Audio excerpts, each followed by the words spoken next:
నారాయణ సమారంభాం శంకరాచార్య మధ్యమాం శ్రీసిద్ధేశ్వర పర్యంతాం వందే గురు పరంపరాం. పరమ పూజ్యులు పరమహంస పరివ్రాజకాచార్యులు కుర్తాళం శంకరాచార్యులు, శ్రీశక్తిపీఠ వ్యవస్థాపకులు, విశాఖ శ్రీ లలిత పీఠాధిపతులు, నడిచే దైవమైనటువంటి జగద్గురువులు శ్రీ శ్రీ శ్రీ సిద్ధేశ్వరానంద భారతి మహాస్వామి వారి పాదపద్మములకు ప్రణమిలుతూ, ఆరక్త జిహ్వాం వికటోగ్రదంష్ట్రాం శూన్యాంబరాం సుందర భీషణాంగీం కరత్రిశూలాం గళముండమాలాం కాళీం కరాళీం సతతం భజామి. ఎవరు చేయొచ్చు ఈ నామావళిని? అందరూ చేయొచ్చా? చేయకూడదా? చేయకూడని వాళ్ళు ఎవరైనా ఉన్నారా? మళ్ళీ అనుమానం ఏమిటి? దేవతను ఎవరైనా పిలవచ్చు కదా, ఎవరు పిలిచినా దేవత పలుకుతుంది కదా. మరి సహస్రనామాలు చేసేటప్పుడు కొంతమంది చెయ్యొచ్చు, కొంతమంది చేయకూడదు. అందరూ చేయొచ్చా? ఉదయం పూట చేయొచ్చా? సాయంత్రం పూట చేయొచ్చా? నియమ నిబంధనలు ఏమైనా పెట్టుకొని చేయొచ్చా అంటే అమ్మ చెప్పింది, ఎటువంటి అవస్థలో ఉన్నా సరే, సర్వకాలాలలో సర్వ అవస్థలలో సరే నన్ను మీరు పిలవచ్చు. ఒక కష్టం కలిగింది, ఒక అనారోగ్యం వచ్చింది, లేచి స్నానం చేసే ఓపిక లేదు, నేను స్నానం చేయలేదు కాబట్టి నేను అమ్మవారిని పిలవను అనుకుంటే ఎట్లా? అమ్మ రావాలి, అనారోగ్యం తగ్గాలి, లేచి మన పనులు మనం చేసుకోవాలంటే శక్తి రావాలి. శక్తి ఎలా వస్తుంది? మనసులో అమ్మను స్మరిస్తే వస్తుంది. కాబట్టి ఎటువంటి సంశయం లేకుండా సర్వకాలాల్లో సర్వ అవస్థల్లో అమ్మవారిని పూజించవచ్చు. ఎవరు చెయ్యకూడదు అంటే ఒక మాట చెప్పాడు హయగ్రీవుడు అగస్త్యుడికి. అగస్త్యుడు అడిగాడు, మీరు నాకు చెప్పారు బాగుందండి, నేను చేస్తాను, మా శ్రీమతి ఉన్నది లోపాముద్ర, ఆమె కూడా చేస్తుంది, తర్వాత మా శిష్యులందరికీ ఇచ్చి మేము చేయిస్తాం, ఇంత గొప్ప ఇది కాబట్టి దీనికి ఏమన్నా రూల్స్ అండ్ రెగ్యులేషన్స్ ఉన్నాయా? ఎవరికైనా చెప్పకూడదంటే ముందే చెప్పండి, లేనిపోని పొరపాట్లు చేయకుండా అని అడిగాట. అడిగితే ఒక్క నియమం మాత్రం ఉన్నది అని చెప్పారు. ఏమిటి అంటే, ఎవరైతే పక్క వాళ్ళకి నష్టం కలగాలి, పక్క వాళ్ళకి చెడు జరగాలి, వాళ్ళు నాశనం అయిపోవాలి అనేటువంటి దుర్మార్గమైన ఆలోచనలో ఉంటారో వాళ్ళకు మాత్రం చెప్పొద్దు ఈ స్తోత్రం, ఎందుకంటే అమ్మ వాళ్ళకు పలకదు అని చెప్పారు. కాబట్టి అటువంటి ఆలోచనలు ఉన్న వాళ్ళకి అమ్మ పలకదు. ఎందుకు పలుకుతుంది? కాబట్టి అందరూ కూడా చక్కగా మంచి కోరికలతో, మంచి ఆలోచనలతో, ధర్మబద్ధమైనటువంటి కోరికలతో ఉన్నటువంటి ప్రతి ఒక్కళ్ళు కూడా అమ్మకు సంబంధించినటువంటి ఈ స్తోత్రాన్ని పారాయణ చేయొచ్చు. గురువు అనుమతి గనక తీసుకుంటే చాలా త్వరగా దేవి అనుగ్రహం కలుగుతుంది. ఎందుకంటే ఆమె గురుమండల రూపిణి అమ్మవారు. అటువంటి లలితా సహస్రనామాల్లో 1000 నామాలు ఉన్నాయి. 1, 2, 3. కొన్ని చదువుతూ ఉంటే కొన్ని నోరు తిరగవు. తప్పులు చదవచ్చా? తప్పులు చదివితే ఫలితం మారుతుందా? అందులో ఇంకొక మాట ఉంది, సర్వాపసవ్య మార్గస్థ. సవ్యమైన మార్గంలో పూజించినా ఒకవేళ పొరపాటుగా అపసవ్యంగా చదివినా కూడా అమ్మ ఏమీ అనుకోదు. కాకపోతే నేర్చుకొని తప్పులు లేకుండా చదివితే పూర్తి ఫలితం వస్తుంది. తప్పులతో చదివినా కూడా అమ్మ అనుగ్రహం వస్తుందాం అనుకుంటుంది. ఎంత కష్టపడుతున్నాడు, నోరు తిరక్కపోయినా నా కోసం, నా అనుగ్రహం కోసం చదువుకుంటున్నాడు, మీరు ఖచ్చితంగా నేను అనుగ్రహించాలి, తొందరలో తప్పులు లేకుండా చదివేటట్లుగా నేను వచ్చేటట్టుగా చేయాలనుకుంటున్నామే. కాబట్టి ఆ ఇబ్బంది కూడా లేదు. అమ్మవారి సహస్రనామావళితోటి చక్కగా హాయిగా చేయొచ్చు. పోనీ మేము చేయలేము, తప్పులు చదివితే మాకే బాగాలేదు, ఏమిటో అసహ్యంగా అమ్మవారిని తప్పులతో పిలవటం ఏమిటి అంటే వినటానికి ప్రయత్నం చేయండి. ఇప్పుడు మొదట చెప్పుకున్నప్పుడు వశిన్యాది వాగ్దేవతలు మాత్రమే పారాయణ చేశారు. అమ్మవారు మిగిలిన దేవతలతో పారాయణ చేయించలేదు. విన్నా చాలు, నా దగ్గరికి మీరు రాగలుగుతారు అని చెప్పింది. చక్కగా ఇవాళ మనకున్నటువంటి టెక్నాలజీ తోటి చక్కగా మనం మంచిగా యూట్యూబ్లో కానీ లేదంటే మంచి ఆడియోస్ కానీ పెట్టుకొని వింటూ నేర్చుకోవచ్చు, అమ్మ అనుగ్రహం పొందొచ్చు. అయితే ఇన్ని నామాలు ఉన్నాయి కదా, చదవాలంటే కనీసం ఒక అరగంట పడుతుంది. గబగబా గబగబా గబగబా 10 నిమిషాలు చదివేసుకొని వెళ్ళిపోతాం, ఉపయోగం లేదు. అమ్మవారు కూడా గబగబా గబగబా గబగబా వినేసి వెళ్ళిపోతుంది. అమ్మవారు వచ్చి ప్రశాంతంగా మనం ఏదో ఆమెను పూజిస్తే ఆమె ప్రశాంతంగా కూర్చోవాలి, మనము ప్రశాంతంగా చదవాలి, అమ్మవారి శక్తి మనలోకి రావాలి, ఆమె అనుగ్రహం పరిపూర్ణంగా ఉండాలి కదా. ఎలా ఏంటి అంటే కాసేపు టైం పెట్టుకోండి. రోజు అన్నం తినడానికి ఎలా టైం పెట్టుకుంటాం, మాకు బిజీగా ఉందండి, సహస్రనామం చేయటం కుదరట్లేదు, మాకు బిజీగా ఉందండి, అన్నం తినటం కుదరట్లేదు అని చెప్పేవాళ్ళు ఒక్కళ్ళైనా ఉన్నారా? ఎలా అయితే అన్నం తినటం కోసం మనం టైం చూసుకుంటున్నామో, మనకు ఆ అన్నాన్ని ఇచ్చిన అమ్మ కోసం టైం లేకపోతే ఎట్లా? మనకి కనీసం అంతా చదవలేకపోతే ఒక 2 నామాలన్నా చదవాలట. ఏమిటి అంటే, మొదటి నామం శ్రీమాత, చివరి నామం లలితాంబిక. ఈ మొదటి నామం చివరి నామం అయినా కాస్త మనశ్శాంతిగా ప్రశాంతంగా చదవండి చాలు. తల్లిగా అమ్మని పిలుస్తున్నాం కాబట్టి ఆమె తొందరగా వస్తుంది, అనుగ్రహిస్తుంది. అంతేకాదు, మనం అమ్మని పిలిచేటప్పుడు అమ్మ లలితాదేవి రామ్మ అని పిలవం, శ్రీమాత్రే నమః అని పిలుస్తాం. అమ్మ సంస్కృతంలో మాత అని పిలుస్తున్నాం, దేవభాష సంస్కృతం కాబట్టి. మామూలుగా అమ్మవారి గురించి చెప్పేటప్పుడు శ్రీమాత్రే నమః, లేదు బీజాలు కలుపుకుంటే ఐం హ్రీం శ్రీం శ్రీమాత్రే నమః. ఈ ఐం హ్రీం శ్రీం శ్రీమాత్రే నమఃలో కూడా ఒక విషయం కనిపిస్తూ ఉన్నది, రహస్యం. ఏమిటి అనంటే, అది శ్రీం హ్రీం ఐం శ్రీమాత్రే నమః అనం, హ్రీం శ్రీం ఐం హ్రీ శ్రీమాత్రే నమః అని చెప్పం. ఐం హ్రీం శ్రీం శ్రీమాత్రే నమః అని చెప్తాం. ఏమిటి అంటే, లలితా సహస్రనామావళిలో ఉన్నటువంటి రహస్యమే ఈ నామంలో మనకు కనిపిస్తూ ఉన్నది.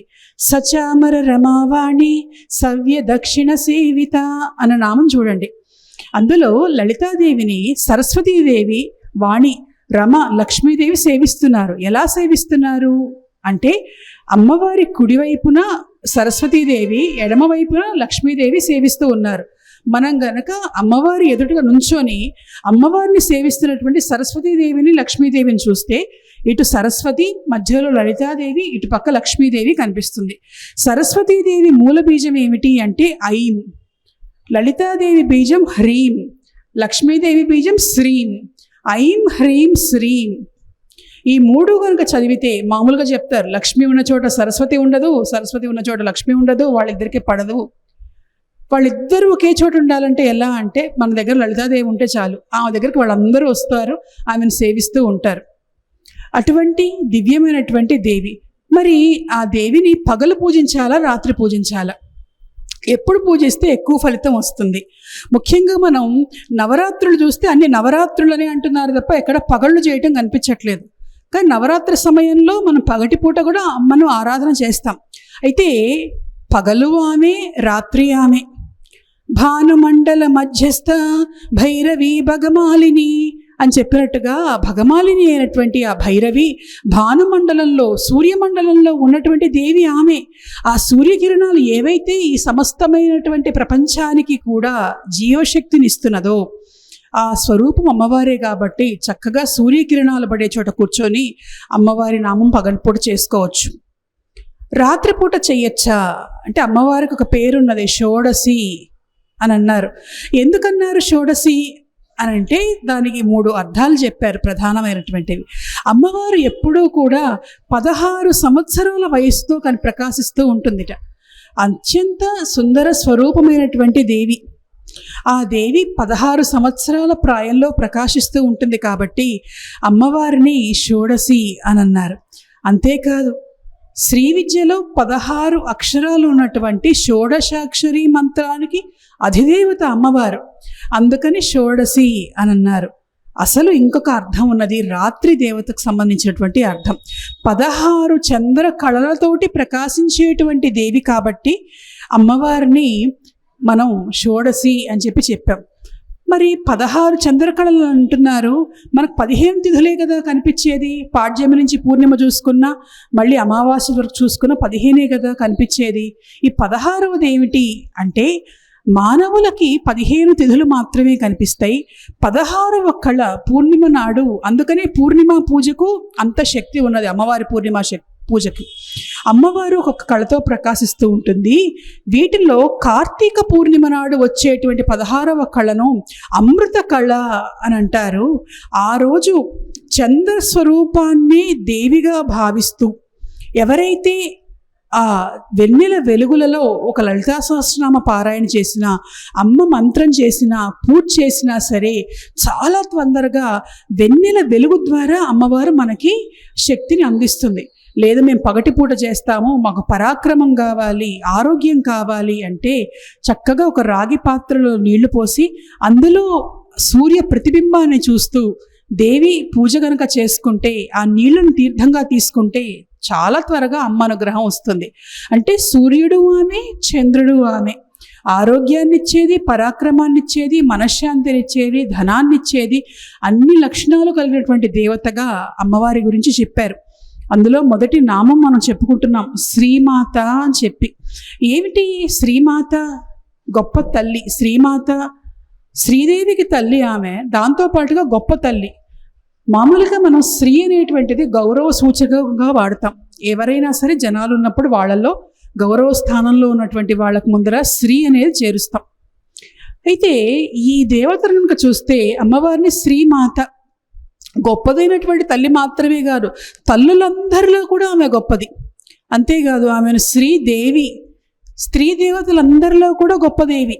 మామూలుగా శ్రీదేవి అంటే లక్ష్మీదేవిని శ్రీదేవి, శ్రీదేవి భూదేవి సమేతుడైనటువంటి వెంకటేశ్వరుడు అని చెప్పుకుంటాం. కానీ లలితాదేవికి సంబంధించి ఆమె శ్రీదేవి, ఆమె మంత్రమే శ్రీ విద్య, ఆమె యంత్రం యంత్రాలన్నింటిలో గొప్ప యంత్రం కాబట్టి శ్రీ యంత్రం. ఇలాంటి ఆ లక్షణాలన్నీ కలిగి ఉన్నటువంటి తల్లి కాబట్టి ఆమె శ్రీమాత. మరి మామూలుగా మనం తల్లులందరిలో గొప్ప తల్లి అంటే ఎంతమంది తల్లులు ఉన్నారు? సరే, మన కన్న తల్లి మనకుంటుంది, గోమాత ఉన్నది, భూమాత ఉన్నది, ప్రకృతి మాత ఉన్నది. ఇంకెవరైనా తల్లులు ఉన్నారా అంటే ప్రపంచంలో కాదు, ఈ సమస్త సృష్టిలో అన్ని బ్రహ్మాండాల్లో అణువణువున అమ్మ శక్తి ఉన్నది. మనకి మార్కండేయ పురాణంలో ఉన్నటువంటి దేవి సప్తశతి, దుర్గా సప్తశతిగా, చండీ సప్తశతిగా ఏదేది చెప్పుకుంటామో అందులో ఒక శ్లోక మంత్రం ఉన్నది.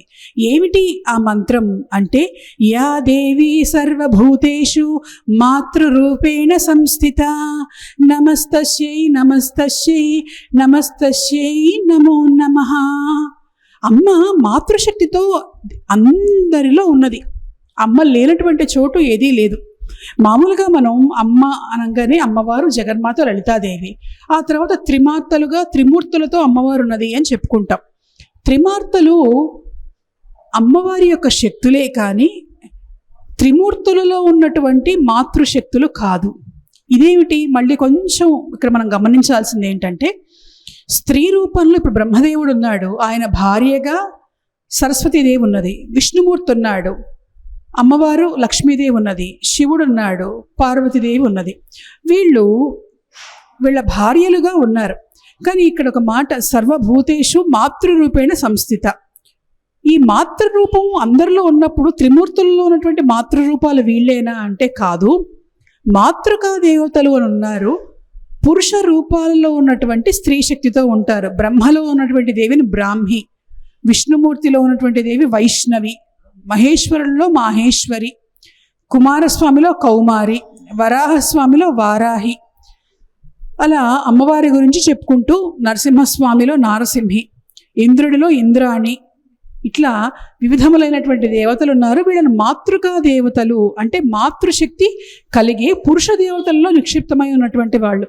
మరి వీళ్ళు పురుష దేవతల్లో నిక్షిప్తమై ఉంటే అసలు వాళ్ళు ఉన్నారని మనకు ఎలా తెలుస్తుంది, ఎలా తెలిసింది అని అంటే, వాళ్ళు అవసరమైనటువంటి సమయాలలో తమ పిల్లలను, అంటే ప్రపంచంలో ఉన్నటువంటి ప్రతి ప్రాణిని రక్షించడం కోసం యుద్ధాలు చేసేటువంటి సమయంలో వచ్చి ప్రాణులను దుష్టుల నుంచి రక్షించినటువంటి సందర్భాలు ఎన్నో ఉన్నాయి. ఒకసారి పార్వతీ పరమేశ్వరులు కూర్చొని మాట్లాడుకుంటూ ఉన్నారు. మాట్లాడుకుంటూ ఉంటే పరమేశ్వరుడు అన్నట్ట పార్వతితోటి, పార్వతి అందరూ నువ్వు గొప్పదాని అంటున్నారు, స్త్రీలు గొప్పవాళ్ళు అని అంటున్నారు, స్త్రీ దేవతలు గొప్పవారు అంటున్నారు, జగన్మాత గొప్పదని అంటున్నారు, నేను లేకపోతే నీ గొప్పతనం ఏముంది చెప్పు మనలో మాట. ఇప్పుడు ఎవరన్నా ఏదైనా ఒక ఇబ్బంది వచ్చింది, ఒక ఉపద్రవం వచ్చింది, నీకోసం నేను లేచి గబగబా పరిగెత్తుకుంటూ వెళ్ళి ఆ కష్టాన్ని తీర్చొస్తాను, భర్తగా అది నా బాధ్యత కాబట్టి, నిన్ను రక్షించే బాధ్యత నాకున్నది కానీ నన్ను రక్షించే బాధ్యత నీకు లేదు కదా, భర్తకున్న బాధ్యత ఇది కదా అని అన్నట్ట. అమ్మవారు నవ్వింది. ఇంతలో ఏం జరిగింది అంటే, ఆ ఆకాశ గమన శక్తి ఉన్నటువంటి ఒక రాక్షసుడు కైలాసానికి వచ్చాడు.